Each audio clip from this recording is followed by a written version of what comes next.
Hello বন্ধুরা, কেমন আছো সবাই? আমি নূর। আর আজকে আবার একটা সবজির রেসিপি নিয়ে চলে এসেছি। আজকে করব ভেন্ডি রান্না। আর আমার জুনাইদ দেখো কত সুন্দর ভেন্ডিটাকে ঘুরিয়ে ঘুরিয়ে দেখাচ্ছে ক্যামেরার সামনে। আমি ওকে শেখাইনি যে ঘুরিয়ে দাও, ও নিজে নিজেই ঘুরাচ্ছে। ভেন্ডিগুলো আমি একটু বড় বড় সাইজ করে কেটে নিলাম, আর 2-4টা আলুও দেব। তো আলুগুলো পাতলা পাতলা করে কেটে নিয়েছি। আর এইদিকে জুনাইদ সোনা আমাকে আবার আজকে হেল্প করছে। আজকে ও পেঁয়াজ ছিলে দিচ্ছে আমাকে, আর খুব সুন্দর করে ছিলছে, মানে পাশে আর নিজের সামনে কোনো ছাল ফেলেনি। যেখানটায় আমি সবজিগুলো কেটে কেটে যেখানে সব ছিলকাগুলো রেখেছি, ঠিক সেই জায়গাতে ও রেখে দিচ্ছে। আমার জন্য এদিকে খুব পরিষ্কার পরিচ্ছন্ন। ভাতটাও হয়ে গেছে, তো গ্যাসটা বন্ধ করে দিলাম। আর এদিকে ভেন্ডিটা যেহেতু রান্না করব, তো সর্ষে আর একটুখানি জিরা আর পেঁয়াজটা বেটে নেব। আর আমি বাটবো শিলনোড়াতে। শিলনোড়ায় বাটলে একটু বেশি স্বাদ হয়।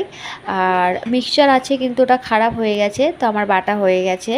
এবার আমি হাঁড়ি বসিয়ে দিলাম, আর একটুখানি তেল দেব। তেল দেওয়ার পর ওই যে আমার 2টো শুকনো লঙ্কা, যেটাতেই রান্না করি আমি 2টো শুকনো লঙ্কা তেলের মধ্যে ফোড়ন দিয়ে তারপরে রান্নাটা করি। তো আলুগুলো দিয়ে দিলাম। আলুগুলো দেওয়ার পর একটুখানি ভেজে নেবো ভালোভাবে। ভেজে নেওয়ার পর ভেন্ডিগুলো দিয়ে দেবো। আর ভেন্ডিগুলো নিয়ে একসাথে একটু করে ভেজে দেবো। ভেজে দেওয়ার পর তারপরে মশলাটা, যেটা সর্ষে বাটাতে ছিল, সেটা হলুদ লঙ্কা গুঁড়ো দিয়ে একবারেই দিয়ে দেবো। দিয়ে দেওয়ার পর অনেকক্ষণ ধরে এটাকে একটু নাড়াচাড়া করব। নাড়াচাড়া করে তারপরে যখন ওর একটুখানি তেল ছাড়বে, তারপরে আমরা পানিটা দেবো। এখন যেহেতু দেবো না, এখন একটু নাড়াচাড়া করে নিই। নাড়াচাড়া করলে একটু কষা কষা করে সবজিটা করলে খুব ভালো লাগে। এরপর হয়ে গেছে, পানি দিয়ে দিই। পানি দিয়ে দেওয়ার পর এবার একটুখানি ঢাকা দিয়ে রেখে দেবো। ঢাকা দিয়ে তাহলে আলুটা আর ভেন্ডিগুলো সেদ্ধ হয়ে যাবে। বা জুনায়েদের মুখে লেগে গেছে, ও এখন কাঁদছে। সো দেখি আমার সবজিটাও হয়ে যাবে এবার। এই তো ফুটতে আরম্ভ করে দিয়েছি, হয়েও গেছে এটা। সো এটা হয়ে গেছে, এটা খেতে খুবই সুন্দর।